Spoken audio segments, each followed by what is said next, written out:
yellow, I and always like actually I know. I would love it. I think New Charlotte Mexico is a also. sneaky I will state. stay quiet, but I think I know. don't allow for fun. Hi, everybody's got their witch hat on.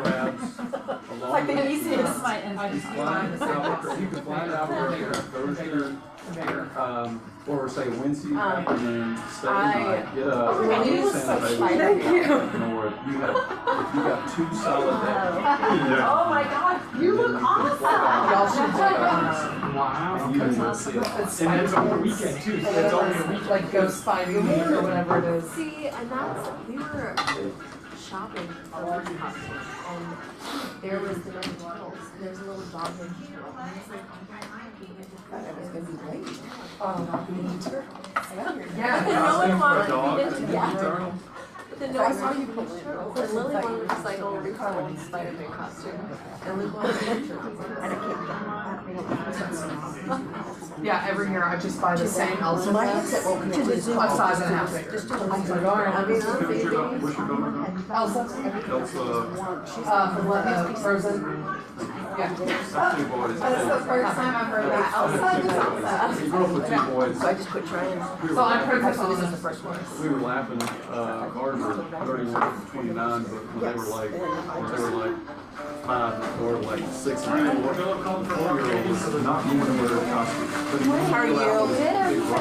I'm not gonna wear a costume. And his big brother's like, "Hey, you gotta wear something." My wife found one of those turtle towels. You know, the towel that have the hoodie and the, you know, so he goes out and does the turtle towel. Very lucky. That's the thing. I was like, That's so fun. Okay, so I think I might have found another one. It's a little bit cheap. I know the other 2 guys are probably 30 out. yeah. But you know what's interesting is We don't have to, because I want to keep it to myself. Yeah. 85. Yeah, it's more like I got 350. I guarantee you're good manager. Yes. But I'm like, that's much Listen, better. I'll Step up from yeah, it was amazing. Okay, which It's actually kind Oh of my gosh. quasi Nick Saban. It was so. Oh, I got it. I got it. But people would probably think Okay, yep. That's awesome. The affordability. Yes, the Which one. is not the first Can't time. forget the It's not one. many people Tomato say, bread. I got your voicemail. I think boys probably like the husband that listens when they wants to. Nobody argues with more candy, do they? Was it World Trade Secrets or World Peace Secrets or what was it? It wasn't for Halloween, it was just as a kid. When was it? Well, admittedly, oh my God, I used to tie that quite a bit with my dad. But this one's store we bought in May, and I have you get out of the network, you're in your home, and it'll drop somewhere. This is about to get out of hand. Everybody's gonna be getting a stomach ache in this morning. So what's your picture? Do you want this? Yeah, I love it. Or do you want white? No, I love it. Yes, of course. Thank you for giving me a choice. That's what you get for coming early. That's your reward. we'll see.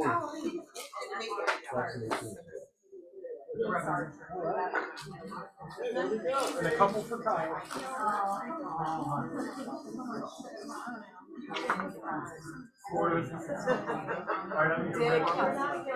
Hey, how are you, cowgirl?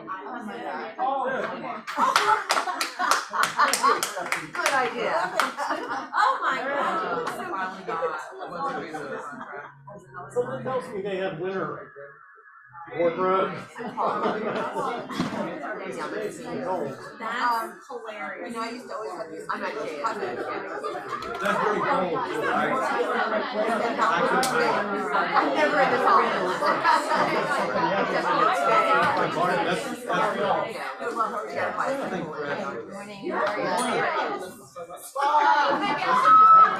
Also,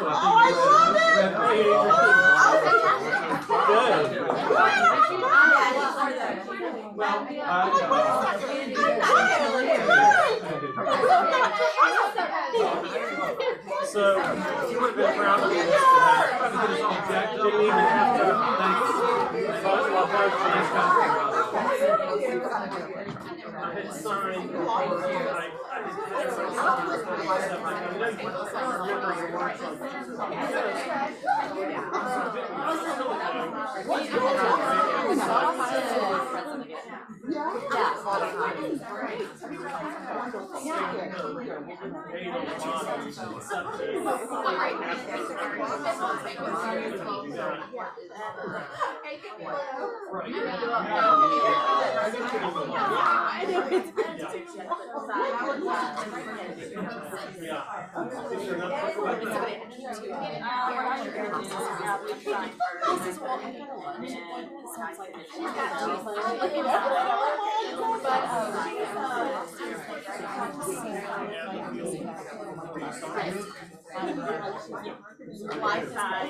Alright.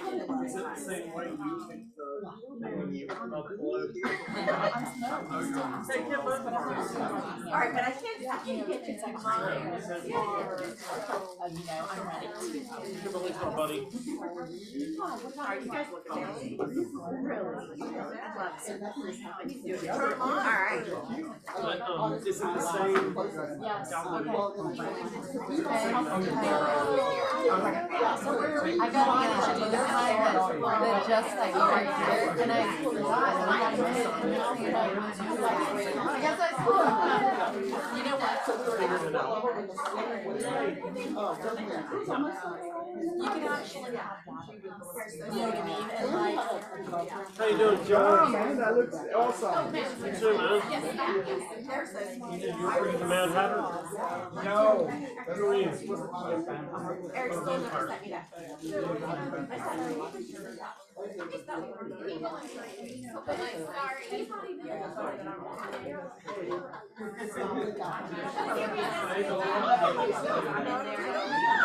I'm ready to be, I'm like, I'm with this, like, just hanging out and just chilling out, it's like, I'm not, I'm ready to You look awesome. Mine too. Oh. Yeah, I love it. Yeah, exactly. It seemed it was so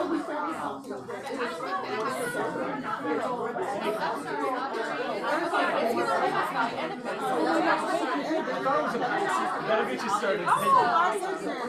I'll just, any rumor she's in our follower or I'm just fucking using the outside. I was like, oh my gosh, I Hey, how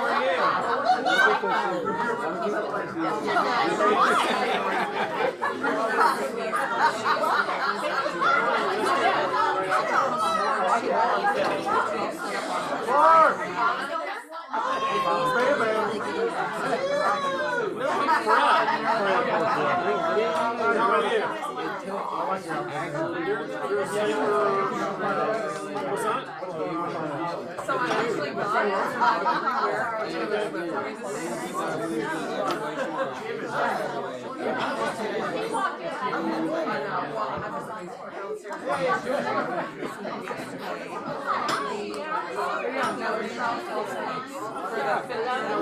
I love it.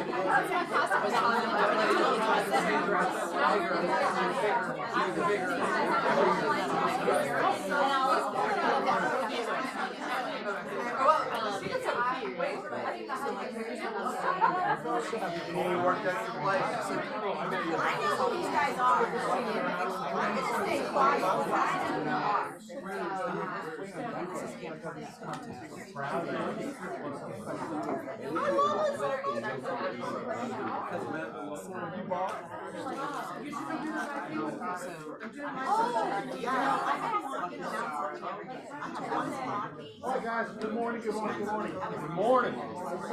Good morning. Is this the way y'all dress in here? Oh, good. Hi guys, somebody give me good news. I have a listing. Tell us about it. Last day of the month, I get to tell my, okay, so it's in Marion School District, it's a split level, it's gonna be like 375. So no rental restrictions, but this was a client that I met and they just automatically called me right back, like, I helped them purchase. So it's my first like repeat, Yes. How about a hand for that? Other good news. So we had the most rocking RPR Realtor Property Resource class last Thursday or Friday, Kimberly? I think it was Thursday. And we had it for 2 hours. We could have stayed on for 3. There was just so much content. I think we had 75 people on, and I counted 13 of us from the office. It was fantastic. Because you guys have asked for higher quality classes, and so we're bringing them. Yeah, we're bringing them. I started getting worried when it hit 75 because I'm like, oh my God, we can only hold 100. And we had a lot of people that said they were coming out, but you know, life happens, so fantastic. Thank you for sharing. Other good news. Anybody? Yes, ma'am. I brought a friend today. All This right, is tell us what your Austin friend- Hicks. How you doing? As part of the contest, when I was out and about, I met him at McRae's. Right. When I was there for one of my daughter's birthdays, and he was the manager on duty that night, and I was asking the questions about, and he said that he already has his real estate license. He just hasn't been using it, and so I'm like, well, come with me, young man. So here he is. So I think he- Day to come visit us. What she said was, come into my web, dear. That's the thing. I love everybody. You know, the fact that I came in automatically, maybe like 80 to 90%, everybody dressed and like love it. So what's it take? What will it take you to get you to 100%? See, but that's the thing though. Like, I had to like see a couple more crazy outfits, you know. But for the most part, I love the casuality. Of There's another one coming. They're at least the automatic like ones that you. All right, so guys, it's about to get crazier.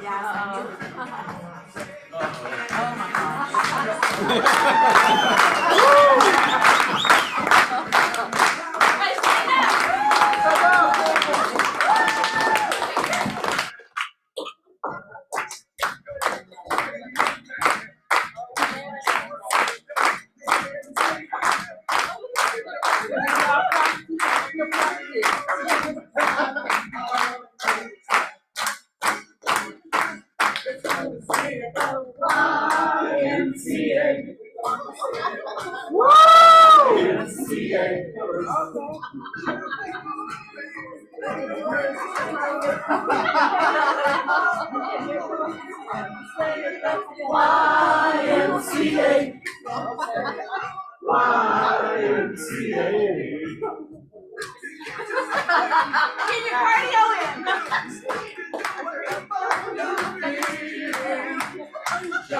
Get the moves on Billy.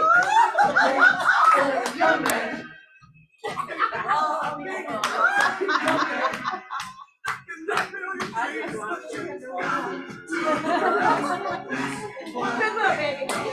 Oh, wow. All right.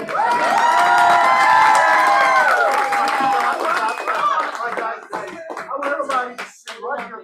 This is the lady that the longest took every single year makes it happen.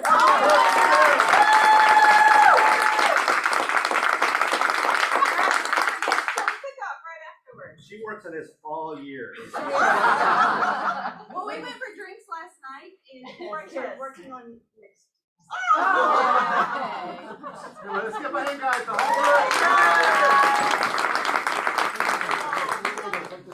All right, so anyway, guys, if I take all this off now, so somebody, you guys have any good news that they want to share with us this morning? I do. All right, tell me. My in-laws are in California for 2 weeks and I don't have to worry about it. Say that again so I can record it. Well, Hunter, do you have any good news you want to share? Not yet. Good news. I had one of my best months last month. Not in this market. Not in this market. Oh, it's out there. It's out there. I love that. Good to hear it. Wait, did you have a wonderful trip someplace though? I did. I just got back from Europe. I went over to Switzerland and France and Italy. That was the first time I'd been over there. It was incredible. If you've never had the chance to go, or if you haven't been, I would highly recommend it. If I had the last few dollars in my bank account, I could pick one place to go. I would go to Italy. Food's incredible. The people are sweet. The architecture they have over there is remarkable. It's something that I've never seen. So it's really Here's been to Lake Como. It is probably the most beautiful place there on the planet. It is incredible. And incredibly expensive too. Don't say that very wrong. Anyway, it's great. So anyway, welcome back, Connor. We're glad you're back. Anything else anybody wants to share before we move on? Moving on to what's next? Partners, who's up? Thomas and Gary, what's up? What is your costume? My costume is Thomas and Brown Sporty Spice today. Oh, Sporty Spice. I just made that up. No, I'm setting up some stuff in another office today, so I was like, I need to wear my TND hat. So and then I just made that up right now. I know, that's right. So we have a CE class coming up on the 9th. It is called This More You Know. And it's basically negotiating in the current market. We're going to talk about different skills and strategies to succeed. And then we may have some s'mores related things. Can we have a campfire in here, Jen? Just say no. No, you can. Yes, you can. Yes, we might do it outside. But anyway, that is on the 9th from 1 to 4. And we look forward to seeing you guys there. And I wanted to give everybody a shout out for who has been coming to our monthly CEs because you know, it's really easy to wait because you don't really want to go to a class and whatever, and then that time comes and you're like, oh my gosh, I need 7,000 CE credits back today. And that's just not possible. So good job to everyone. So thank y'all, and we'll see you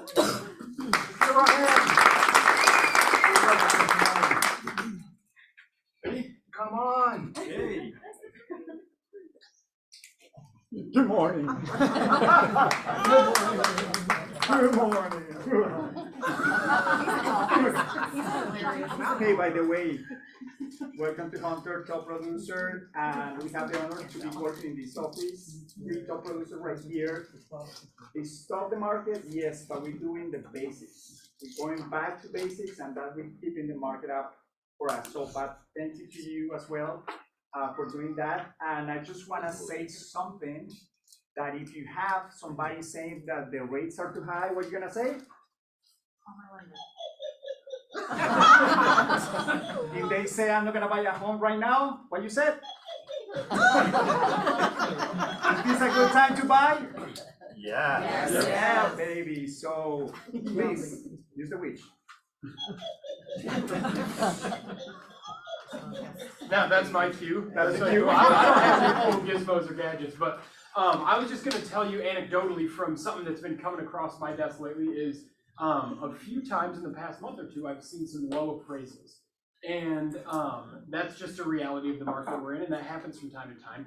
And all 3 times in the past few months that it's happened, I have submitted a reconsideration of value after talking with the buying and the listing agent, and we've actually gotten the appraised value increase. We have a really good relationship at Supreme Lending with our AMC, and so ultimately I think it's really, really valuable for when you guys are doing your own due diligence of checking comparable sales and really doing your homework on those properties. Even if the appraisal comes back as what you weren't expecting, I called the agent and they say, no, let me see it, let me see the comps. I've run my own analysis, and then we present those new comparables and we kind of make our case, and it increases the appraised value. So don't ever forget that that's an option, and if you have any low appraisals, let us know, and we're more than happy to dive in with you.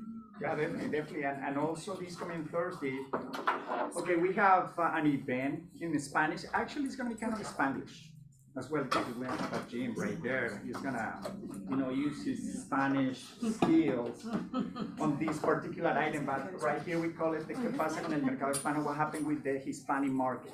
Okay, we have a lot of data, statistics from the National Realtors, NAREP, which is a National Association of Hispanic Real Estate Professionals. Okay, so it's gonna be a mixed Spanish-English. If you wanna learn more about how is the Hispanic market coming along, come over. It's gonna be breakfast is here. So if you say, I don't understand what the heck are you saying, you just eat something and go. That's it, but it's gonna be fun. Honestly, you need to learn about this market. Some of the stats that we're gonna be presenting is gonna show about the whites, African Americans, Asians, and Hispanics. So it's gonna be all together right there, but we're gonna concentrate and focus on the Hispanic market, okay? So I'll see you there. Mafe, I'll see you here. We'll see you here. One last thing. Watch this. Pay attention. Pay attention to this. Watch it. Repeat after me. I'm gonna be the greatest the last 2 months of the year. I'm gonna let anyone tell me that I cannot do it. And you're gonna send me 10 loans today.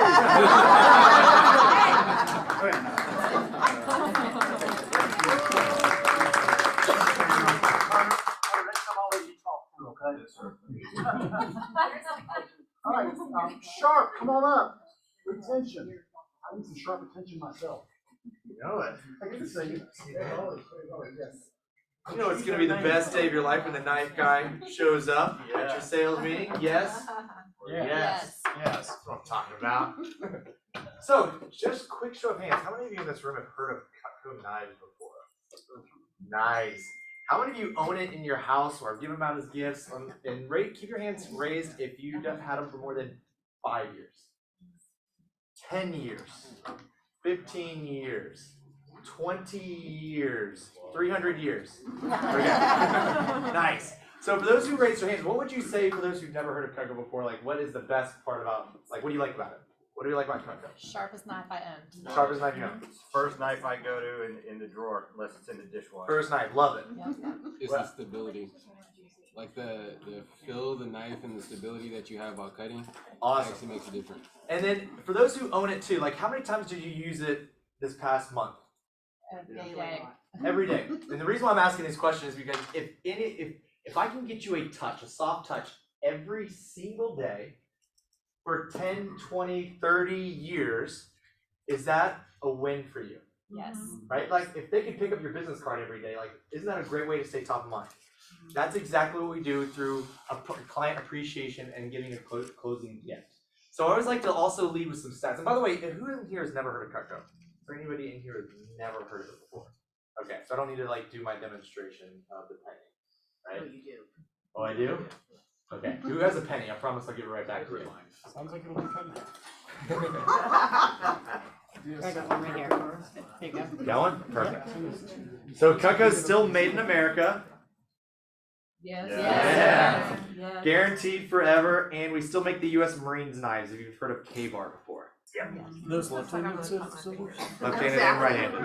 I'm lefty, so I always use them. And we love these at our house because we take them apart and throw them in the dishwasher all the time. But like I said, we're here to talk about keeping your name top of mind. And here's your penny back. So, but around client retention, and by the way, these are some stats I get from NAR and from Forbes, as well as one stat I got from Real Estate University. And if you've never heard this before, I encourage you to jot it down. So the first one is 86% of clients said that they would actually use the same realtor again if they could just simply remember their what? Name and contact information, right? The sad truth is that only 13% actually use the same realtor today, okay, according to NAR. The second one, so how important is it staying top of mind, by the way? It's pretty important, especially in a competing market. So right, this is from Forbes. If you can increase your client retention by just 5%, you can increase profitability up to 75%. 75% of profitability, right? And then this one's from Real Estate University. This is all around, especially if you're working a referral business, right? It's important to get referrals. 68% of clients felt that their agent was indifferent. What does that mean? Don't care. Don't care might be extreme, I would say. I don't think that they don't think you don't care, but if I'm like a client and if I just felt like another transaction, right? Right? If there's that little extra thing to go above and beyond, if I just felt like a transaction, do you think like I'll go out of my way to get your referral? No, right? So staying top of mind and appreciating clients is still big, especially in the real estate world. That's why, client visits are such a big thing. And according to NAR, the average person is spending about $150 for a client visit. And if you're in the luxury world, I've heard it went up to $10,000 is the highest I've ever heard someone spend on a closing or appreciation gift. It's insane, right? It was a piano. It's pretty cool. But anyway, what we do, there's three major reasons why our realtors, our loan officers, our big and small businesses that I work with give Cutco as an appreciation gift. One is we actually engrave your information on the product itself. So your name, contact information, sharpest agent around. How many of your houses have a kitchen? Right? We know you're not going to be at every birthday party and barbecue, but they're going to pick up their favorite piece and you're going to get a touch from it for years and years and years. Number 2 is how much can you legally deduct on gifts for tax purposes? $25. That hasn't changed since the 80s. You spend $100, $200, it doesn't really matter. You're only writing off $25 of it. But guess what you get to do with our gifts? 100%. 100% because it's marketing and advertising, right? So if you're spending the money anyway, you might as well get a 100% tax deduction on it. Yes or yes? Yes. Yes. And then last but not least is our system in place. And I totally get it. I know closing gifts are not your top priority on a day-to-day basis. It's usually the last thing you think about, right? But as far as systems go, and as you keep getting busier and busier, you need systems, right? So what we do is we give you all the gifts that you think you're gonna need within either a half a year supply or a full year supply. We give them to you all up front, so you have them at your fingertips, you just grab and go. Now at the same time, we're very conscious of helping you match cash flow too. So we actually split the payments up over 6 or 12 months, 0% interest, right? So you get the gifts up front, grab and go, you don't have to think about it. So any questions, any thoughts, any crazy ideas? I do not juggle, and I do not throw knives. Yes. I've been ordering gifts for multiple years. Yes. But last time when I ordered, I'm sorry, I was quite disappointed. Tell me. I used to have it set in a box, and this time it came pieces with rubber band. Is it new style? What's going on? No, that would be an error on somebody's part. If it was my part, now if it was mine, I'll take ownership of that. Yeah, but I'll look into it. Can you connect with me afterwards? Because that's a one-off situation. Yeah, that's not normal. Because I know y'all have been ordering. It's always been coming in these boxes. It came foldable, packing boxes, not boxes like this was involved. That It used to come in boxes like this. Okay, talk to me afterwards because we should have done this a long time ago. Yeah, we should fix that order a long time ago. But sorry about that. Okay? Yeah, any other questions? We'll talk. Okay? Definitely connect with me afterwards, okay? So anyway, outside of that, we don't usually do collapsible boxes. These are the boxes that come in. So if anybody needs an order or reorder, I'm gonna be outside on the chili cook-off. And for those, I always like to reward people who like to order today, since I only come here once a year. For anybody who orders, I'm gonna be buying you your first or second piece of Cutco for you and your home. The average the gifts range anywhere between $100 to $300, and we have quantity discounts and all that stuff. But I can talk to you about the ordering process afterwards. Cool. Other than that, Thank you guys. thank you so much. Y4C2Ts. Let's see, Clark, which is your favorite one this morning? Since who is he today? Fred Flintstone. Fred Flintstone. Yeah, but it's success. All right, tell me why success. Because no one succeeds alone. All right, tell me more about that. Well, it can be a lonely business, and the reason that we choose Keller Williams and we choose this market center is because we're able to succeed through our through people, systems, and tools, leverage, and one of the biggest one for me, I think, is relationships and building those with the people around us. 100%. Thank you, Shancock. I love that. One of my favorite ones. They're all my favorites. I like them all. Like, which is your favorite Asian? I love all my Asians. All right. Happy Halloween costume party and chili cook-off. That is today after the team meeting at 11 o'clock. Please be here. You don't have to bring chili in order to participate. The people out there feeding you, so come get fed. Script Mastermind. You want to talk about that, Rob?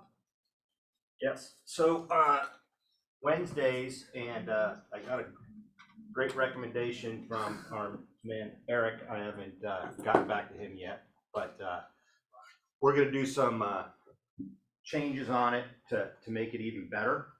So here's what it is, especially in this market now. The consumer has to get the real estate story from us. It can't be what's happening in the news. It can't be about this lawsuit that's going on, because none of that ultimately affects the consumer today, right? Is it a good time? I mean, Hunter just said he had his best month ever, right? And Hunter, you were doing this during the heyday of 2000, right? Yeah. Best month ever, right? And rates are high. So they need to hear the stories from us, because there is a lot of fear out there, and these are the conversations we're trying to have. So in this mastermind, in the group coaching and everything, plug in right now. You have to plug in right now, because those with the highest skills to convert to an appointment, not convert to sell something, convert to an appointment, so you can be the voice of reason in their life. Whether they do it today, tomorrow, 6 months from now, doesn't matter. So I encourage you to come. Thank you. Thank you, Rob. Guys, we love Rob's masterminds. It's great. Productivity, agents want to have leads and call and be in an environment to win. Come and lead generate with us. This is what Courtney does for you guys. Come learn how to lead generate. She'll provide you leads. So guys, this is why if you don't have enough leads, and everybody here should not have enough leads, you need more, go to her office November 2nd, 9:30 to 12:30. This is where it is. Can they just show up, Kimberly, or they need to RSVP? Email her, RSVP. Can we do a quick testimonial on that? Because I don't think everyone really knows what's going on there. Joanna, can I put you on the spot? Sure. So I've been 3 times now, and you know, she gives the scripts, all different, whether it's, you know, she separates them into different categories, and you take the scripts. She separates you. You could be with someone, you could be by yourself, whatever you want to do, and you just call down. I mean, there was hundreds of leads there, and she lets you take them home with you too. So if you have to leave early or you just whatever, so you can take them home. It's obviously on the, you know, if you get a lead, obviously you have to give her a call. Yeah, thank you. On our system couldn't get that out. So it's great. It's great. I mean, and it's great if you over and over and over. So Right.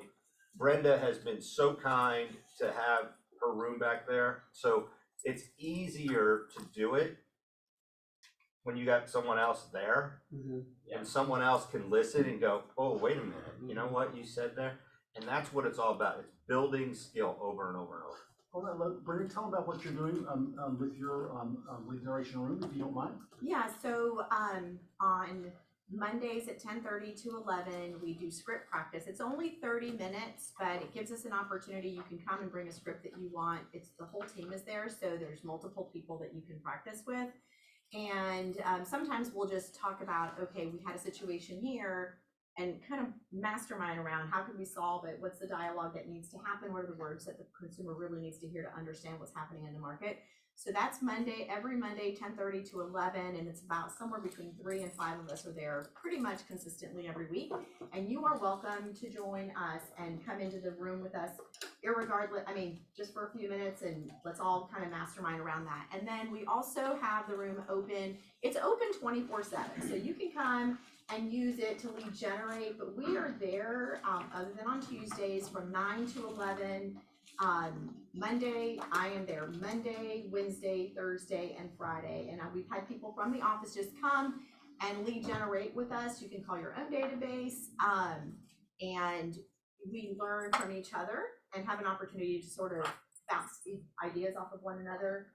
And I've learned a lot from the people that have come into the room, and you know, they've learned from us. And so it's just a really good environment. It's hard to lead generate for 2 hours straight by yourself. I mean, you can get yourself in a bunker and that's fine, but sometimes you have a bad call and you don't want to pick up the phone again. But when you're lead generating with other people, it really helps. So please join us. It's pretty consistently, at least there's 2 or 3 of us there every day. Okay? Awesome. Thank you, Brenda. We're glad to do that also. So guys, these are two ways you can improve your lead generation activities. Command happy hour, guys. This is another one of our people that just does this because he loves doing it. Kevin Jackson understands command better than anybody that I know, but he also is very good at making it simple. Please reach out to Kevin. He will spend time with you one-on-one. PS Jackson team at Kevin.com, and he will set up a time with you one-on-one and do that. And here is what we're talking about. This is something. Tell us about this, Brenda. Well, Kimberly's the one who created this, and she came and asked me some questions about green screen, which I use all the time. I have it in my home. I have a green screen in my home. I've been using it probably for about 3 years, 4 years. I don't use, every video is not on a green screen. Sometimes it's outside, sometimes but I'm gonna show you different software that you could use with the green screen. You know, the best ones that I like to use, ones that have teleprompters in it. you know, kind of do's and don'ts, because you could make a lot of mistakes and maybe you'll learn a little quicker from somebody else so that you don't make some of the mistakes I did.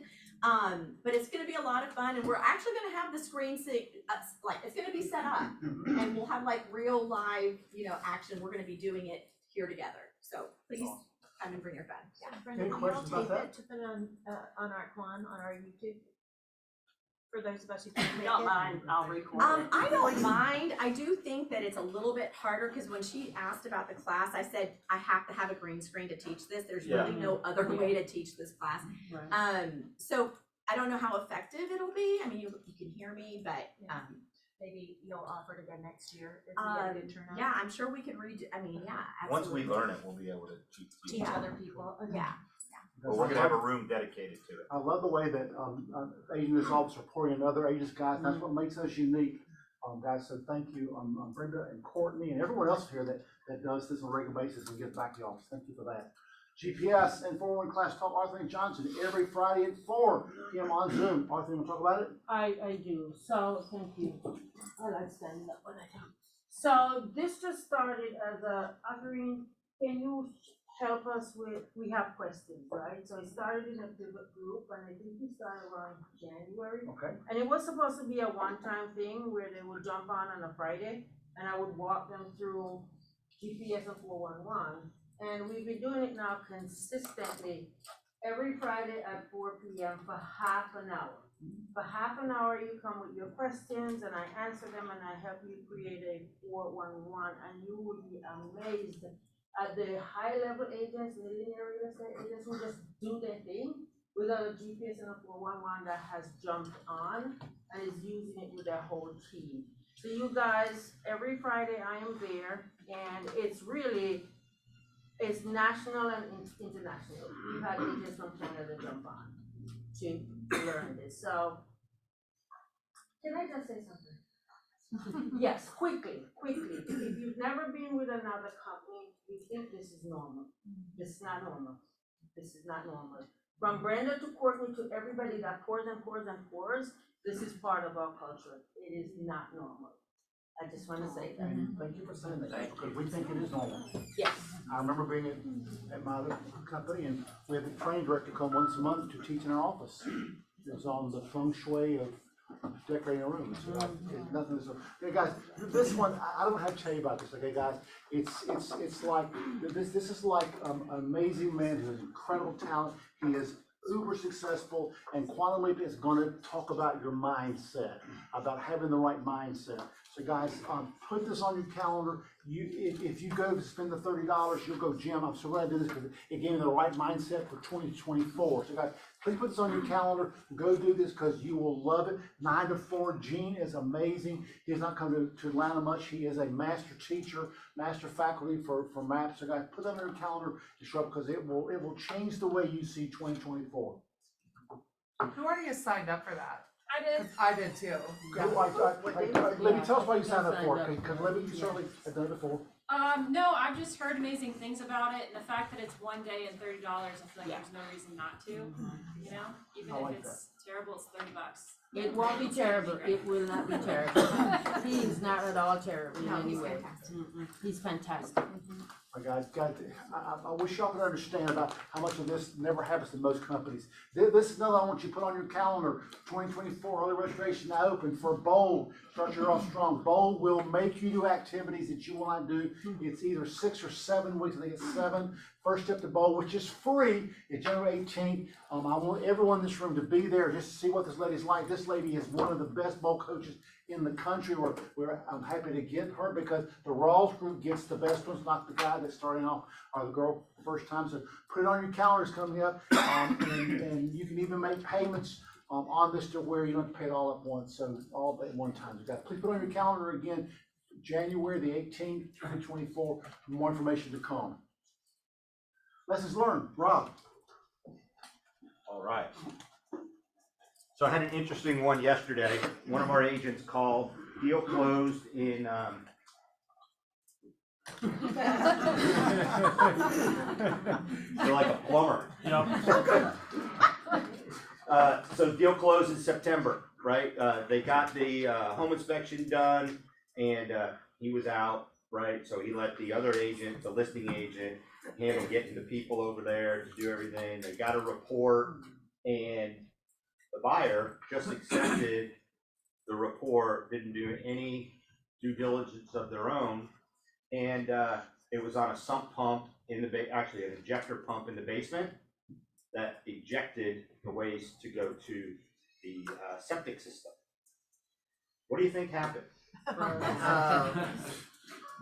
A month later, right? And they're saying, well, the witch house. So everyone's up in arms over this. And unfortunately, it's another KW agent who is a very good agent in Woodstock. You know, and it goes down to our agent just assumed, okay? And you could get a report today that says your air conditioner is absolutely fine, and tomorrow when it's 33 degrees tomorrow morning, you turn your heater on and it dies. It's not the last person's problem. And this wound up being $1,000. It was covered under their home warranty, but the client was saying to everybody, well, the home warranty company says now my home warranty is voided, I can't use it anymore. And our agent was buying into that. I'm like, let's get facts. Like, when I'm helping you guys, I'll listen to your story, but I want facts, right?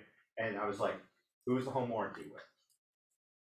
210. I'm like, okay, so the fact is, that's false, right? Now you need to call your rep at 210. You need to get it in writing what it means, because if the air conditioner dies today and they fix it, and then 6 months later, if it dies again, is the warranty company going to say we're not going to go? No. So our agent was inexperienced, right? Did not get the facts to set the expectations for his client. So it wound up being a mess when he very easily could have explained, hey, thank God you had the warranty, you're able to get that taken care of, right? It broke. I wouldn't even go into who got the report or anything, because it's closed. So once it's closed, it is, in everything in real estate, remember this, it is buyer beware all the time. All the time.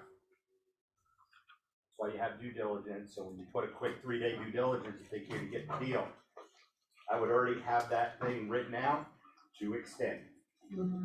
Get it in contract, and then if you have to do that, then get it extended. So please understand what you're doing in your deal, understand the vendors you're working with. You know, we had a situation yesterday. Hunter told me that client called him up and said, oh, listen, our deal's falling apart at Navy Federal Credit Union. Surprise, right? Guess what? And they're like, and I want the same deal there as I had there. Are you gonna get the same deal on a deal that didn't go? Most likely, probably not, because there was a reason it failed.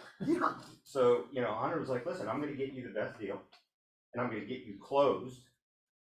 That's the most important thing, right? So it's understanding the emotions and everything that's happening inside that deal to keep everyone's level down. Like when that person from Woodstock called me yesterday, they called Jim. Jim was like, Rob will handle that. It's like, Nice. all right, Jim. Nice. Yeah, but I actually enjoy that stuff because I don't buy into the frenzy. So that's it. Yeah, thank you. Guys, we're gonna work Daniel Payne in about 1 second, but I want to show you a very short video that I received in I guess an email, and this is a local realtor that is giving his opinion on, and he does a fair amount of business. He's with a different company, I'm not sure which one, but he's giving his opinion of what's going on with the lawsuit. I want y'all to hear it, all right? I did that, I did send it to you. Emily, did I attach you? Okay. Recreate That's the my video. fault. I should have gone first. So anyway, this realtor, whose name will go untold right now, sent out a video 1 minute. He basically said that there is a lawsuit And that once the lawsuit's over with, it is gonna drastically change the way that we're paid our commissions. Drastically. And he says, if you're a new agent, I would consider not getting into business right now.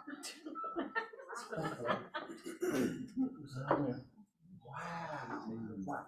So I will remind you one more time, there's a lot of misinformation out there about what's being said, what's not being said. It's the lawsuit, it's who against who, does anybody remember? Yes. NAR, and who is basically filing charges against them? Department of Justice, they're doing these things, okay? But there's a class action lawsuit, and guys, they're supposed to finish up sometime in November. And it's about the way agents are compensated, buyer's agents, by who typically pays the commission out of their seller. But whose money goes to pay the seller? The buyer. That's all interesting, isn't it? Yeah. Anyway, the information out there says that basically that it's going to change and buyers have to pay their own commissions. Well, it's not decided yet. What? It's not decided law yet. Exactly right. So this agent was saying, you better watch out because it's going to drastically change the way that we do business. And guys, let's assume that NAR wins. The NAR wins, guess what's going to happen? Immediately, the other side's going to appeal it. This is probably going to go to the Supreme Court. So guys, if you think the way you're going to change this is going to happen next year, the chances are probably not. Now, could it happen? Yes, it could. But I don't know how this one court case can affect the realtors all over the country. And matter of fact, he said 1 million realtors are going to get out of business. How many realtors are NAR? 1.5 million. And they also said there's only about 2 million realtors in all the country. I'm not sure that number's right. That's what I read yesterday, but guys. So that's the misinformation that's going out there because it's just not factual. Because it has not, what did you say, Lisa? It's not settled law. It's not settled yet. It hasn't happened yet, guys. And the state of Georgia, our BBA, it already says, guess who pays the commission the seller want? What does it say? Buyer pays. What it says. And some of y'all put 0 in there, which is not smart. But guys, there's a lot to be decided between now and then. Who was here in the 1996 Olympics?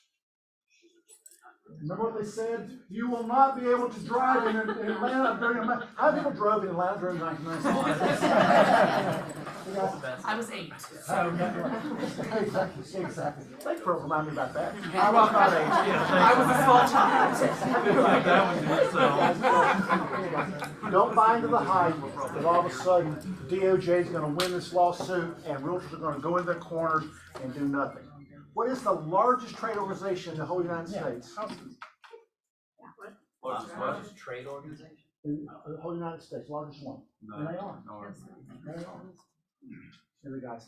So Danielle, which Danielle does this a lot, called or texted me and said, Jim, I'd like for us to spend some time in a mastermind talking about basically what do you do when you're asked, why am I paying you that commission? What do you do? What's your value? So Danielle, I want you to take it over and explain what we were talking about. So come on, let's welcome Danielle.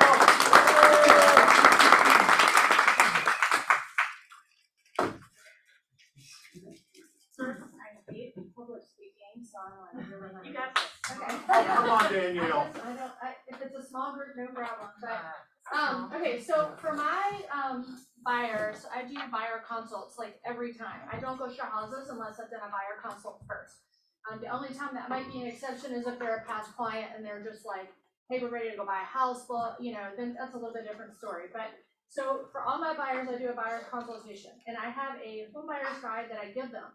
And as this lawsuit has been going on, I've noticed in some of the past buyer consultations that I've had, seems to be a little bit more pushback over either, they're afraid that they're gonna have to come up and pay the commission difference, or they don't really see value. I've had one recently that told me that they were just gonna go, they moved ironically from Australia. They are not familiar with buyer agency agreement, didn't really understand it, and they were gonna go do it on their own for a while and see how it went because they bought houses before and the listing agent can show them a house and blah, blah, blah, blah. So, so I was thinking that, going forward, just to be proactive, that in my buyer's consultations, I'm gonna give them a list of things that buyer agents do for their clients. And because I think, you know, you can sit in a buyer consultation and tell them everything that you can do for them, but, I think, I think seeing it written out and it like handed to them might make them realize that, okay, it's not just opening a door and writing a contract. Because sometimes I think that's what people are thinking, is like, all right, you're just gonna, you know, go show me houses and write me a contract, like what else can it be? So, and then, so I started to come up with this list. Some of it, you know, I subscribe to the rip off and duplicate method, the road method, so I kind of went online.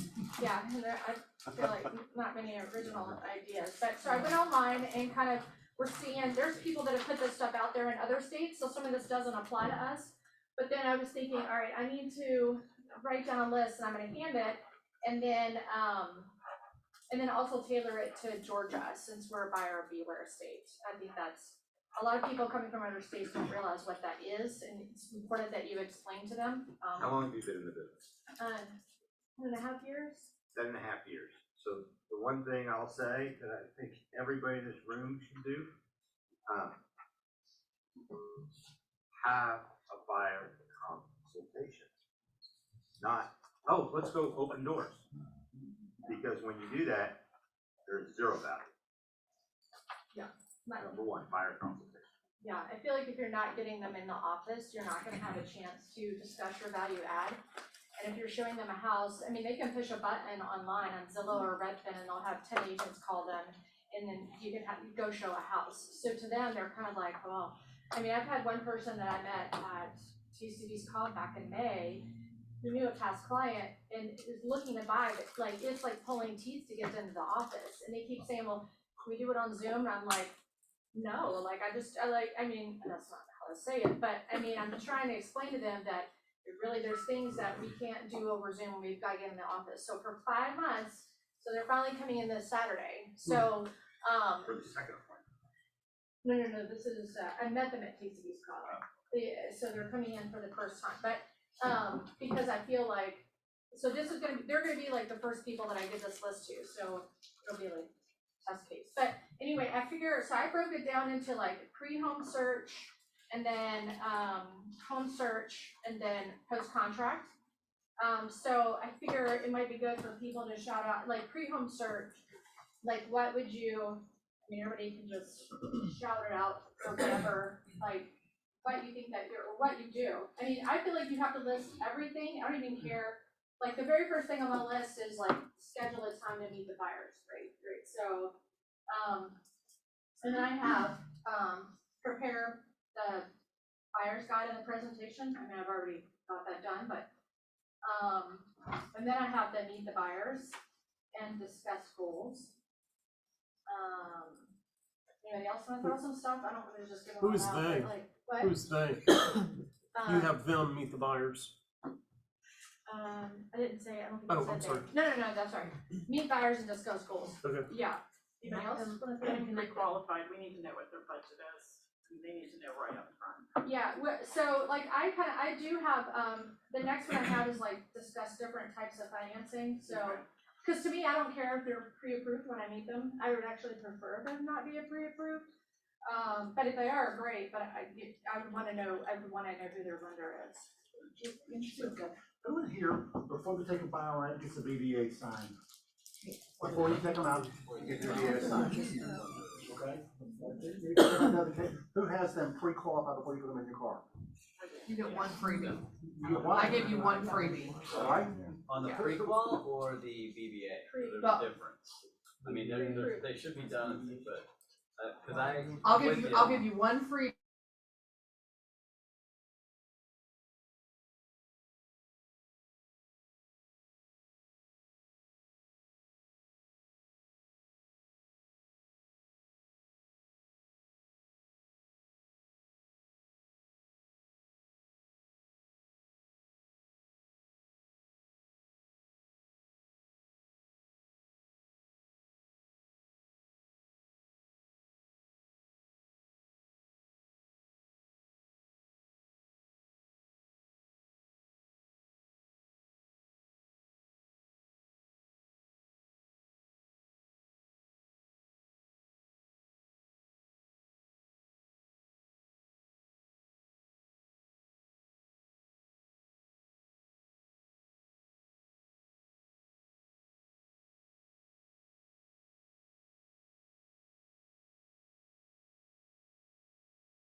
Mr. Cooper or something like that, right?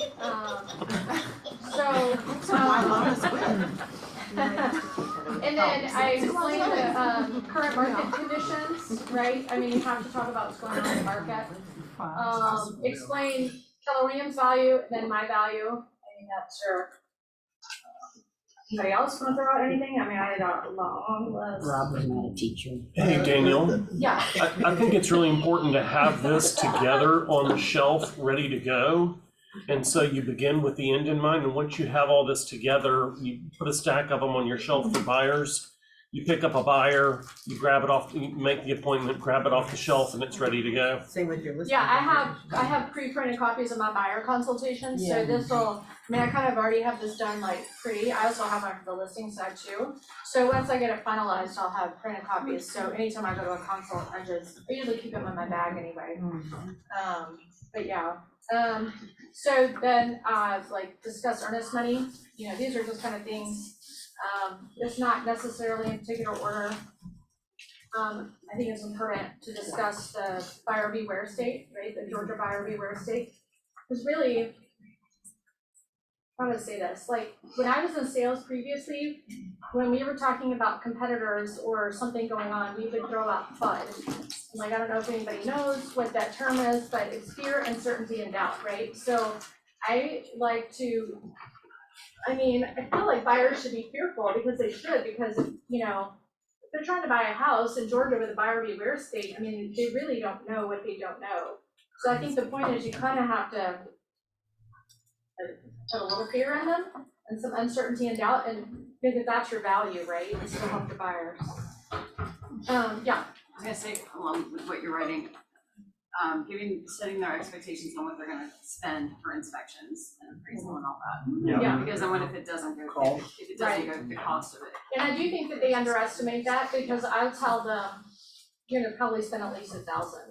And I think they think it's a few $100s. Yeah. Because you got the regular inspection, you have the radon, like the list, you know, sewer, the list goes on and on.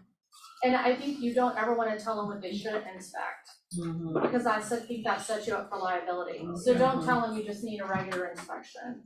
I mean, I'll tell them like, these are the must-haves, and then like anything else you wanna add extra, feel free. Because I'm gonna tell them I'm never gonna not tell you to inspect something. So one of the wording things that I use here is, we're gonna talk about your down payment, right? And we're gonna talk about all the money that's gonna come out of your checking account before you close. That makes it real, right? Because that's like, where am I gonna get that money? Where's it coming from? So maybe they're getting their down payment from a stock account or 401k from new buyers, or something like that. They still need cash up front. And we might go through 2 properties, 3 properties. And I don't want you to spend this extra money on all these inspections. So my goal is to get you the right property that we can go in and transact on right away and save you this money right here. Yeah. So guys, what is the #1 thing you want to accomplish at a buyer consultation? #1. Brenda, what's the #1 thing you want to accomplish at a buyer Well, consultation? I want to say something because I do it a little differently. Okay.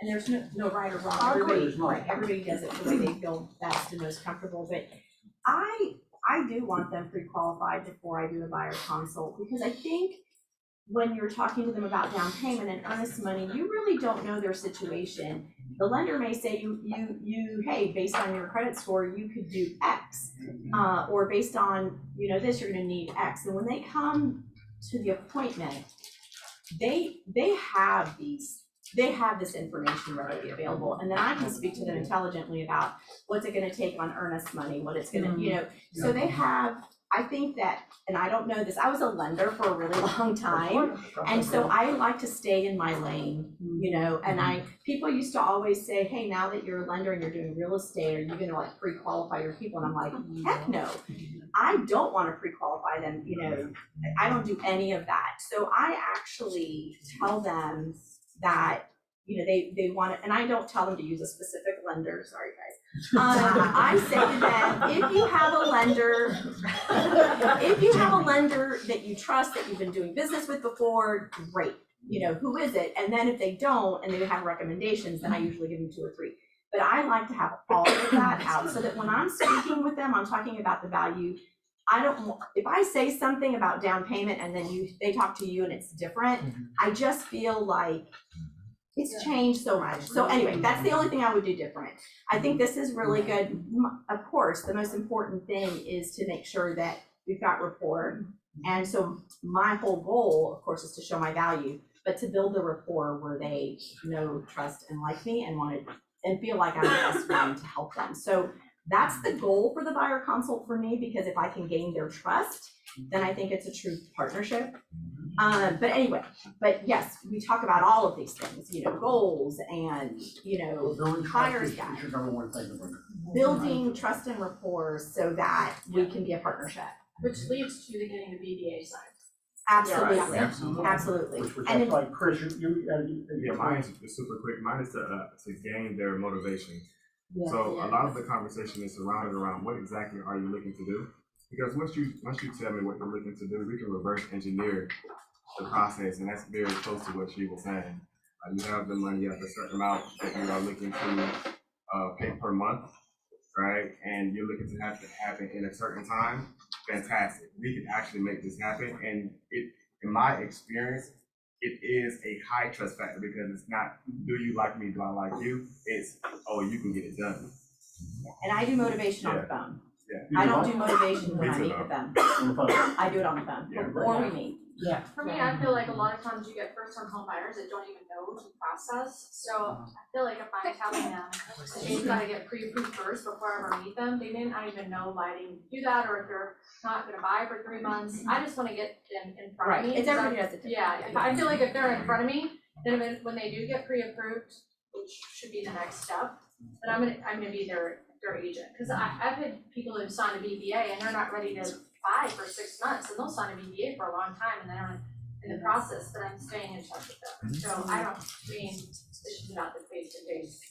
Part of the sit down with them, I like to find out what they do in their everyday life as well, as part of the intro and getting to know them and building rapport and trust, because I've had to turn that around in a buyer brokerage situation where somebody questioned why they were going to pay me X percentage. And because I had done my due diligence in finding out what they did in their everyday life, I was able to say, so in your world, where would you discount yourself if somebody asked you to?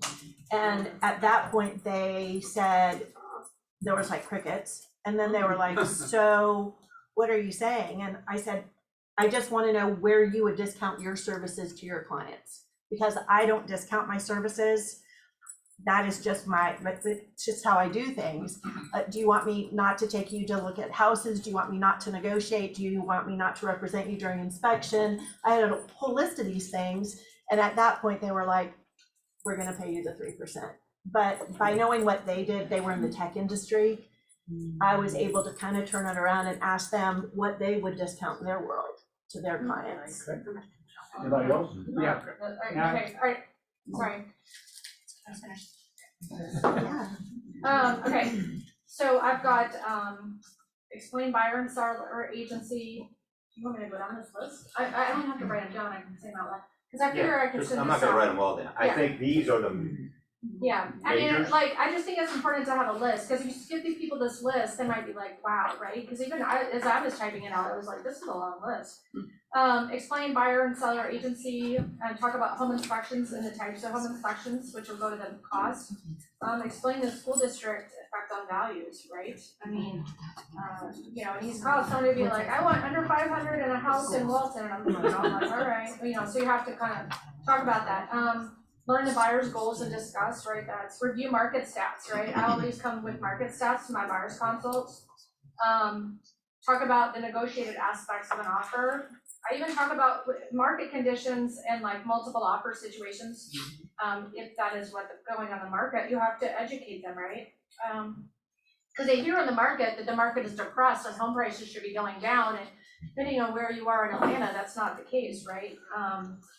You know, and then I'll pull up houses on a screen while we're there. I review disclosures, like as in the KW disclosures. I review the buyer's agreement, and then I get the buyer's agreement signed, and then I just say I create an internal file. I mean, that's just like putting it in a plan.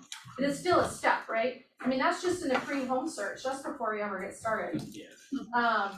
So then the home search, right, where is the,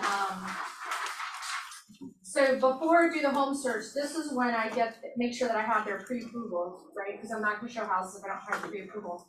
And if it's somebody that they wanna use and I'm not familiar with, and I have a conversation with the lender. Then schedule and organize all showings. I have a conversation about sellers recording while they're in the house, right? I think that's important to know. Before you ever go to the first house, I will tell them like, look, you know, don't have conversations in this house about how you can't wait, you know, you just have to assume that you're being recorded everywhere. Yeah, I will go like stand in the driveway and have conversations, like far down the driveway.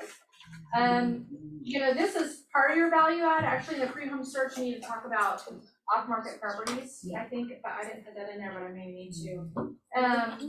You know, and then, you know, little things like review showing instructions, send showing schedule to the buyers. I don't know if you all know you can do that. You can send them if you're doing like a showing time, I'll print out the schedule, but you know, you can send them a link to your showing time schedule and they can have it in advance. Do you also send them the MLS like a PDF of like the MLS like buyer printout? I just bring it with me. Okay. Yeah, I don't send it to them, but I kinda like old school, I just like paper. What about explaining to them how you're gonna weed out some properties that they don't need to go see? Yeah. So it's the house that's in Princeton Lakes, it's got the power lines going down it, right? Yeah, Or it's the first house in the subdivision on Lower Roswell Road versus the one that's 3 in. And I think that comes up in the buyer consultation too, or I think right down there too, as I talk about. We need to know what their criteria. Their criteria, because you can't just Because I'll tell them exclude like, things. look, if you wanna buy a house on a busy road, like, no problem, I'll help you buy it. But for resale purposes, I would not buy a house that fronts, you know, Shaliford Road or all that. For resale purposes, I wouldn't buy a house that's the first one in the neighborhood. So I tell them, but if you're okay with that, I have people that came from California and they're like, we don't care about the steep driveway, we're used to it. I'm like, okay, I wouldn't buy it. But that's adding to your value. Yeah, right, so then to your point, when you're doing the home search, if they send you a list of 10 homes, and I know that they don't want something on a busy road or in a floodplain or something like that, I'm going in and weeding those out, cause I don't wanna show a house that I already know that they've said they don't wanna be on a busy road. Is that part of a questionnaire that you give them? How do you get that information? Just at the buyer's consultation. So it's just you asking them questions? Is it, Yeah. are you referring to No, something? No, I'm just asking them questions and then Okay. writing it all down. And I often find that when you go show how, like it comes up, in here, well, here, I'll get right to it, I'll show it in a minute. Call listing agents to verify availability, because sometimes it's pending and then, you know, I arrive early and prepare the first showings, like, I get there a little early, make sure the lights are on and then look for possible issues while showing, right? It's like buyers are usually just looking around, I'm kind of like looking down and, you know, I'm looking at the siding or the wood rod or whatever. And then gather feedback from them. So that's kind of when, if we go see a house and they say, this is what I want, but I find with buyers that often changes. What they say they want and then what they want is different. So that's kind of where you're updating everything. Or they say they're fine with a fixer-upper, and then you show them a fixer-upper, and they're like, So, you know, update the buyers when new homes hit, share knowledge and insight on homes. I think maybe that somebody had brought that up. Listen and learn from the buyers at showings, right? So that's just kind of, update the listing agents with feedback. I always do feedback on all my showings. If you don't, I think that you should, as a professional courtesy, do it through showing time. And then, you know, if this is a house they're interested in, obviously you should call the listing agent for insight on the seller situation. You know, for home buyers, review comps for the home buyers. They want, review the disclosures on the home, review the contract, prepare and submit the offer, negotiate the offer, and then execute a sales contract. Is there anything else that I missed? Yeah, how do you find, so one of the big value add, especially in this market, is how do I find off market? Yeah, I do have it in there, I don't know if I said it, but Right, I how will. do you find it, and I would suggest that if you have people that you've sold off-market Yeah. property, that you have a testimonial Yeah. from them that you can hand to the clients. Yeah, cause, and I will, I actually thought I had it on here, maybe I have it on the listing side, but I probably, depending if they can't find it, I mean, I'll door knock a neighborhood that buyers want, so. Well, Yeah. just to what, adding to what Alfrene's saying is just showing them your value in the network of agents that we have. Yeah. Just, because they don't, the buyers don't have that, right? Yeah. So this is adding more. And I think that would, that I discussed it in my buyer's council, so I'm glad you brought it up, because I need to write it down. Cause I talk about, you know, just for me personally, the number of houses that I show or can sell and the number of agents that, whose relationships we have with, because I will tell them, I'm like, look, if you're in a multiple offer situation and the listing agent knows you or knows what type of business you do, and that adds value, and that doesn't have you can't like, that doesn't have a tangible value. So I think when you go in and you talk about, you know, there are 300 agents in this office and just all the agents that you know, buyers need to understand that having an agent that's well known, and if you're a brand new agent, maybe you don't bring this up, you can talk about the value of KW, because if that brings value in a multiple offer situation. Because I've been on the listing side and you get offers from like, you know, Jane Doe who sells out in Lawrenceville, or you get an offer from like Brenda, you know, here at the office, like, I mean, right? I mean, you know which one you're gonna have more faith in, right? So, okay, so that's what I got on the home search up until we go under contract. Anything else I missed? Yes, strategic coming soon partnerships with other agents and agents in your office.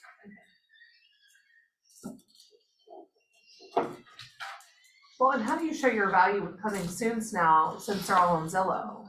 Yeah, I will tell them that, and it's true, like so most of my business is like Marietta, like North Metro, Marietta, like kind of East Cobb, and then maybe Roswell, Cherokee.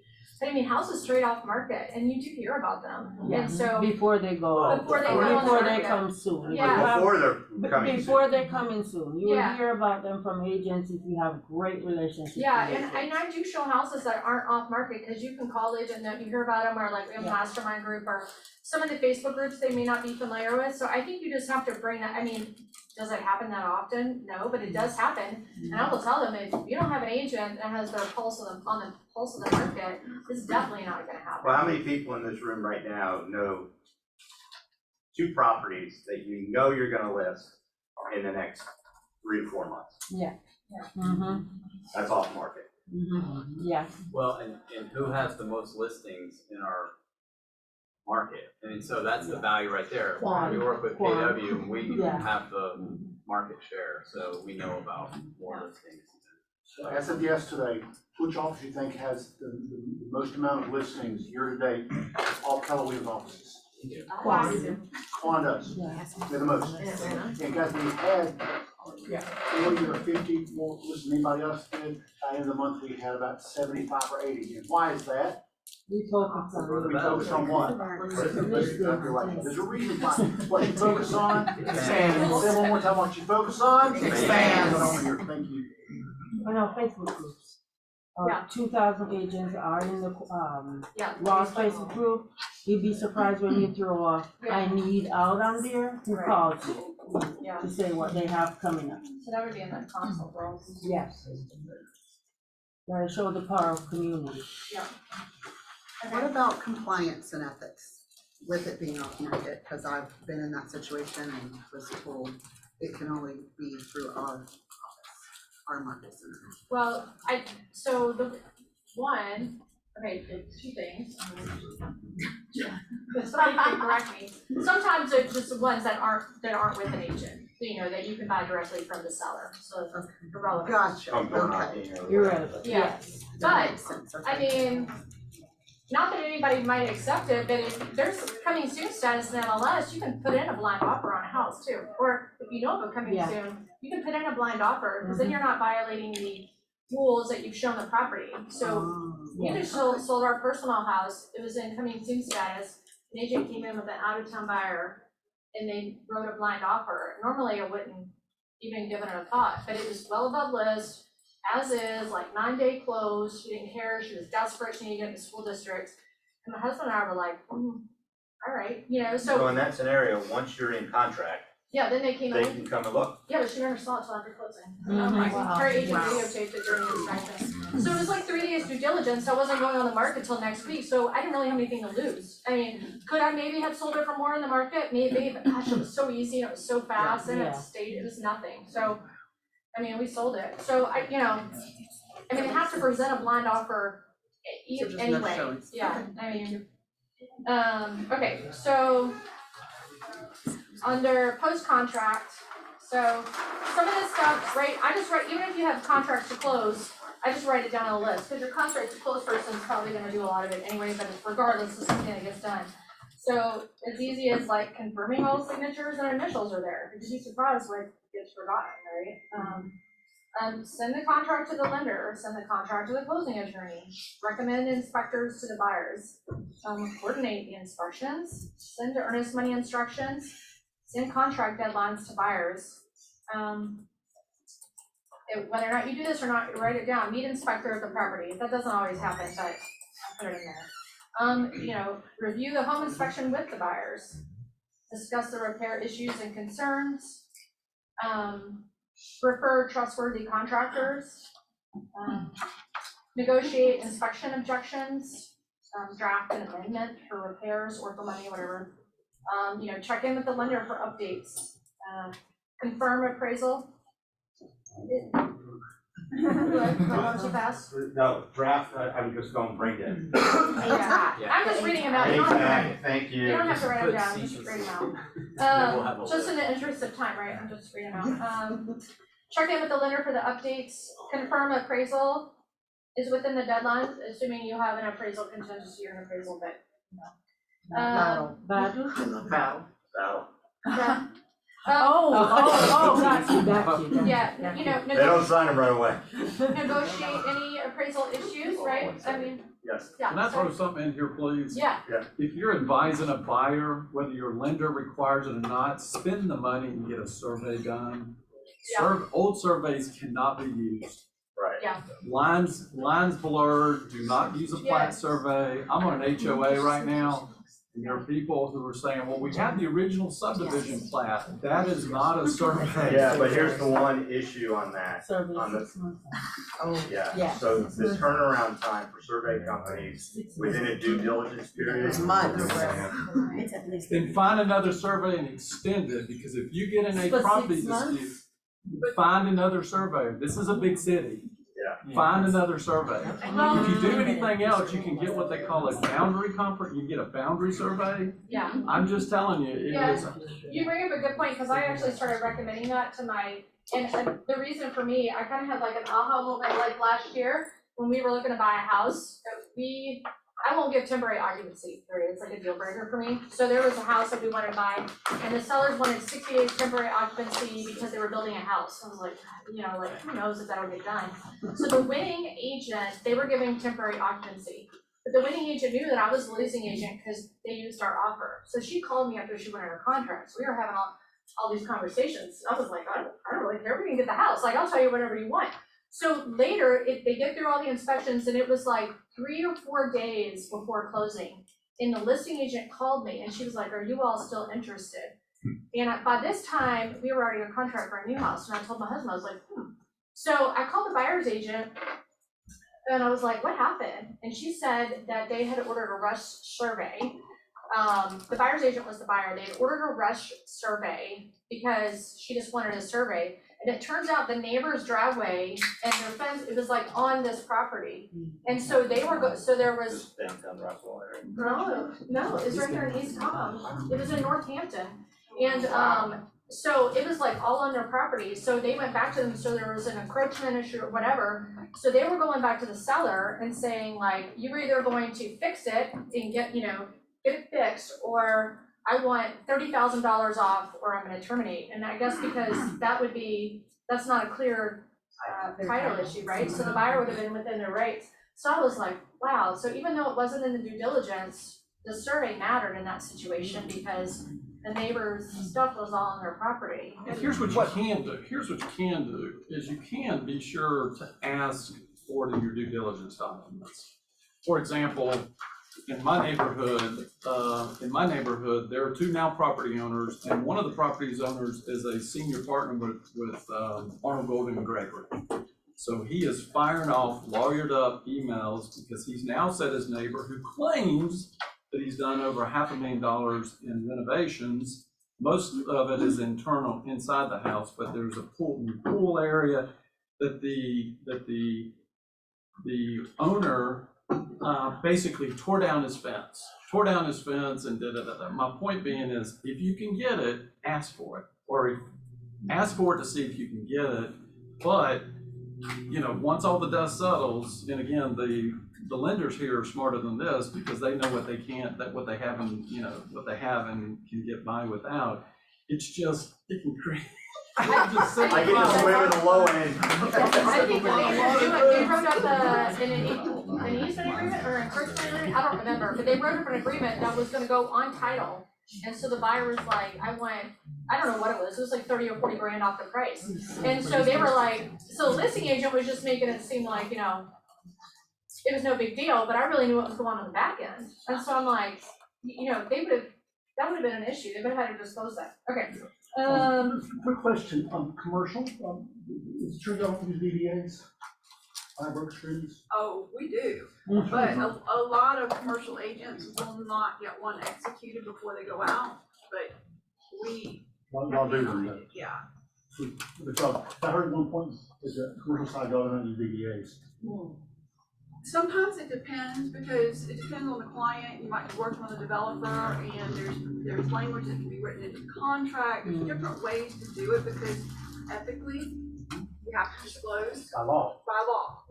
And so there are circumstances where you can get around not having a VDA, but we do it as a practice because we want to protect our time and make sure that if we show them something, we're also protected if they decide to go behind us and do something. Another reason not to do commercial on your own. Point, California. Yeah. Okay, negotiate appraisal issues or draft an amendment if there's appraisal issues. Verify the attorney has everything needed. Get a list of utilities from the seller. Solve any title issues before closing. I mean, obviously, we're not trying to solve them, but we can, you know, get involved. Schedule a closing time. Verify that all repairs have been made. Receive and review the settlement statement. Review closing figures with the buyers. Perform the final walkthrough with the buyers. Resolve any last minute issues. Attend the closing with the buyers. And review post-closing items with buyers. That's what I've got. Anything anybody can add? Please. So I think the bottom line is and your Cutco knife. Yeah. And this is awesome, Danielle, because I can see this huge, massive, 3-page list that in theory you could give to your buyer with a big, I'll just say whatever you negotiate, 3% at the top. This is, in theory, basically, look, this is the value that you get. And they don't understand all that. And it's whether a contract closed person or somebody behind the scenes, it doesn't matter. We are responsible for it. And they have to be thinking, there's no way I could be doing this on my own. Yeah, and I think, you know, I've been doing buyer's consults forever, and I never gave a list, and I just think with everything coming down, regardless, I think commissions are going to be on people's minds, even though they may not understand, they will have heard about it, and I just want to be proactive in it. I would add, because you talked about FUD, right? I think part of the strategy here is reminding people that they don't know what they don't know. Right. And once you close on it, it's done. Yeah. And so having the opportunity to at least educate them and explain that there are serious risks that go along with being unrepresented, and making sure they understand that that listing agent, in most cases, is not going to represent them unless the listing agent is acting as a dual agency. But we typically try not to do that. I know some agents have done it, but they also need to know that that's legal to do in Georgia, and they need to decide. Do they want an agent that's going to be a dual agent? Yeah. Or is that a conflict of interest in their opinion? That reminds me, one of the things that I tell my buyers not to do when they go out is not to call the listing agent, not to have a conversation with them. If they're in an open house, I tell people that buyers loose lips sink ships, so, you know, I mean, I really will put the fear in them, I'm like, that listing agent's job is to look out for their client's best interest and not yours, and anything you say can will be used against you, right? So I mean, like, I really put the fear about it, I'm like, don't talk to anybody about the real estate transaction except me, like, so. Posturing is so important in any deal, whether it's a residential, commercial, or some other business deal. Everything starts with posturing. And innocent questions seem very innocent until you learn later down the road that you just showed your cards. So here's the deal. See all this stuff wrapped up in one sentence is, and everybody in here that's done a deal, right, or done more than one deal, I can guarantee you've saved your buyers or sellers tens of thousands of dollars on a deal. But you gotta be able to explain why. Right, it could be as simple as a $30,000 roof that you got put on for somebody, and it was $1,500 for the deductible. That's big. I was gonna say, and others have talked about doing this, but providing a list, sort of like that one, of all the things that have gone wrong that we fixed. Well, it's funny that you mentioned that, because my next list is, that I'm working on is, as a buyer without a realtor helping you, what would you know what to do if any of these following common scenarios were to occur? And I have my She's got list. 10 of them already. Yeah, I have my list of, like, because I just want them to know, like, I really think they just think it's go out, find a house, go under contract, Right. what could go wrong? So, and these are all scenarios that obviously have happened, and so that's my next list is getting up, you It's know, the stories that yeah, do it. yeah. Sure. Interestingly enough, that's the strategy that I use with the sell by owner. Oh, yeah. Everything that we do, and then what would you do if you received an offer that looked like this? Yeah. And with some little gotchas in there for them to realize you don't know what you're doing. Right, and then I started, you know, I even have a list of like, up here too, like common realtor expenses, like on down the list of like what your outgoing is. Cause I think that they see, you know, like 3%, $600,000 house, $18,000, and that's what they just think. You know, that's not what's happening, so I think they also need to understand that they're not getting the. Yeah, yeah, so, but my next master, I mean, it's just scenarios, cause I really want them, this list, and then this is the fear, uncertainty, and doubt right here, this fund. Of all the things that can go wrong, that have gone wrong, right? That where agents help them out of the situation. So then y'all have a question. What do you mean they are? I think 75% of buyers out there think that the buyer's agents are very necessary. 75%. So they have to pay for it. Is the process of Virginia easier now or more difficult than it was 10 years ago? I'd say it's more difficult, it's I more agree with that. complicated, more steps. And why is that, Virginia? So many more things to watch out for. We used to just do a basic inspection, and now you have sewer scopes, and you have all these different things that you can do, and mold, and radon, and there's much more. And there's more lawyers graduating every year. It is a more litigious society. Danielle, will you share that with all of us? Yeah, that's what I was gonna ask. Yeah, if you, I don't know how you wanna. You should, So this justifies our value in that we earn what we work. What do you say in a scenario where a buyer or seller is saying, as far as price point, what's the difference of what you're doing for a $350,000 house versus a $750,000 house? Yeah. Why should I pay you 3% if you're doing the exact same thing? Yeah, you know what, it's a good question, it hasn't come up yet. I thought this was like a mastermind to talk about those So I have a particular. reply, right? For Christ. Do you think on a $300,000 house, the insurance that you get on it is the same price as $1 million house? No, there's more risk. I don't, it doesn't really come, I think what comes up is they wanna negotiate the commission. It's not like, I'll pay you a maximum of 20,000, or something like that, you know, or like, I'll pay you, whatever, 15,000 or 3%, whichever is least. I mean, that could. I hear that on the sales side, so I wanted to know if on the buy I side. think it's just, they wanna negotiate the commission, and it's not like based on the value of the house. But it's a good thing to they can afford a $750,000 house, they should be able to afford the commission. It's not about afford. What is it? If they can afford a $750,000 house, they can afford the commission, and why would they cut corners there? Yeah. I mean, I just tell them like, look, if you were, you know, I mean, I I just don't use. have buyers, really. I don't have, occasionally, well, and I think when buyers, if they understand that they're gonna pay the difference, cause they're like, what does that mean? I'm like, look, I haven't had it happen in 10 years, I haven't had a buyer pay any difference in commission, but this is here. And I said, one, I'm gonna let you know if there's something significant. I said, but during COVID, you know, we were seeing $1, I mean, we would share it like our mastermind, we would see like $1 co-op commission or like 1%, and I'll tell them, I'm like, look, I'm really good at what I do. I'm not gonna work for free, I'm not gonna work for peanuts, so you get what you pay for. Kind of like I'm divorced and remarried, and I've had a bad attorney and a great attorney, and I paid a lot less for the bad attorney, right? So it's like, you know, That's a great name. so I mean, like You get that name? yeah. Okay, it's a bad one, and then there's a good one. You know, so then later I had the good one, and I was like, you know, and that was before I was a realtor too, so, you know, I just think, I just tell them, you know, it's really, I think you get what you pay for. So I don't really have a lot of pushback on the listing side. If that conversation comes up, I'm pretty good with that script.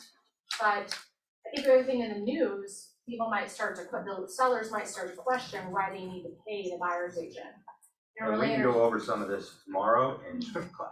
Yeah, so I'm just gonna be prepared anyway. I'm gonna prepare for the worst and assume the best, so. Now, see, if NAR loses this in the next month, we are gonna get the question, so why do I have to pay the other agent? It's coming. So that we need to be thinking about what is gonna be our script. So we're gonna be working on a script for that, because that question's coming. Does everybody agree with that? Yes. If they lose, that question's gonna come. So good. So we probably need to work on that script also, Danielle. Yeah. What was the difference between Duffy and you doing a listing, right? Well, with Duffy, that it was super cheap, they still got paid at least 1%. And who had to do all the work? How many people had to negotiate with sellers? And you just eat them alive. I think, you know, if it goes to where they, on down the line, companies who offer kickbacks, I don't see how kickback's not the right word, rebate, whatever you wanna call it. Like Redfin, we'll give you, you know, 2% of your buyer's commission back, or Zillow, where they wanna charge 40%. If you don't know what that dollar amount is, I don't see that really working. I mean, cause now they're assuming the listing agent is paying it, so they know they're gonna get a certain amount, but listing, if it's a negotiated thing for the buyer, I don't know, I just see that changing for them, it's not in a good way. I'm curious, and Jim or Paige, you may know, because it was before my time, in regards to, I was only in the business since, well, actively full-time 2007, and then 2003 is when I got my license, but it used to be that everybody represented the seller. Yeah. Was it a class action suit that changed it where the consumer got protection with the seller paying? You know what I'm talking, was it a class action suit or just? That's a Georgia thing now. Well, I'm just saying, it used to be that even if you represented the buyer, or you were the buyer's agent, you were really representing the seller. So when did it wasn't a class action suit that changed it, it was just? It was not, it changed, the law changed from the fiduciary relationship to the person that pays the commission is the one who receives the representation, to the person who has the agreement, the agency agreement. So it was just a local law, a state law. And that's where the agency agreement came into effect in the 90s. 92, 93, something like that. So it wasn't a class and action that's why we had, effectively, that's where the buyer brokerage agreement came You were still in from. high school then. I had a conversation with Sherry a while back when she was talking about like on the buyer brokerage agreement. I asked her, I said, what happens if you put in something lower than 2 or 3%? I mean, lower than, let's say 3%, and let's say you put in the minimum you'll accept is 2%, and then the listing agent is offering 3. She seemed to think that that was a gray area, that you might have to give some of that back, or you might have to give that, as a, you know, I disagree. Yeah, I don't know, it just was a conversation with Sherry. And guys, I'm going to say this, but to you, I will tell you, they can ask that if they want to, but there is no case law that says that's true. And that's not what the contract says. No. Anywhere close to it. But you know, Jim, you and I had a conversation about some scripts and different things yesterday, and I told you about my doctor's appointment and what I told my doctor. My doctor is also a client, and so anyway, we talked about a friend of hers who is an attorney, and the wife is a physician, and she had referred them to us. We were the listing agent, and the attorney insisted upon representing himself because he's an attorney. And I said, you know, I told his wife, who is the physician, now, if you were going to have an appendectomy, would you ask somebody to hold the mirror while you cut your belly open? Or would you go to one of your buddies who's a surgeon and have the surgery done? Or it's the same thing if you are an attorney and you want to represent yourself because you work in you know, oil spills, class action oil spills, and you think that you can, you know, maneuver through a real estate transaction. Don't ask somebody to hold the mirror while you cut your belly open. Now, that's a Page Morgan script. I know. I thought so, Bucky. So I asked Bucky to hold the mirror. No, but my point is that I've put it into, number one, it's a Page Morganism, but it's something that I'm comfortable with, and it really kind of drives the point home when you say, are you gonna ask somebody to hold the mirror while you cut your belly open if you're a physician? Just because you know how to do it, doesn't mean you do it for yourself. So. I'll leave you with this. In about 2 months, I will start my 41st year of real estate. 40, so a lot of y'all are not old enough to do much when I start real estate. Just try to remember. And the guys, I mean, I was told that internet was going to destroy agent. You're not going to do this anymore. I was told buyer agent was going to destroy agent and do this anymore. So got the new lock boxes. They'll never work and don't work on houses. So guys, hit me one more time, okay? The sky is not falling. We're going to still buy and sell houses. It's going to happen. So guys, quit listening on people out there that say, "Oh my God, Gary Keller's going to go under." No, Gary Keller's not going to go under. Gary's got the best lawyers on the planet, and he's like, how many of you know that NAR required you to have a commission on both sides of the listing agreement? I didn't know it either. I didn't know it's a requirement. I still know it's a requirement. I was told it by somebody. I said, quit thinking that this is going to change you next year. And I wish I sent her the video because it's interesting to do this guy post, because I think I'll send it up there to see it. But just look at what he's saying, thinking, Jim's opinion, that's just irresponsible to say that because we don't know that yet. Could a million get out of Page, real estate agents? I think that was in Inman, actually. It was. No, it wasn't, but this is a location of agent who read it in another. Well, I thought it was in Inman, like last week, where Well, they it really said a did, billion. it was. Anyway, guys, the sky's not falling, and we now got some. You know, all I can say is I hope he's right. Yeah. I just think Danelle did an amazing job, and yeah.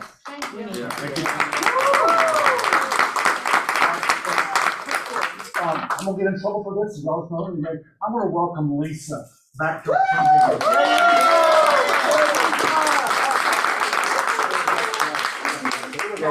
Anybody, I mean, you wanna talk about what's next, or?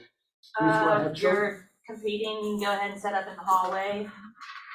Just give us a couple minutes and then we'll start tasting. Thank you all. Thank you very much for joining me. Thank you for your attention. Yay! Good job. Good job. I will see what I Thank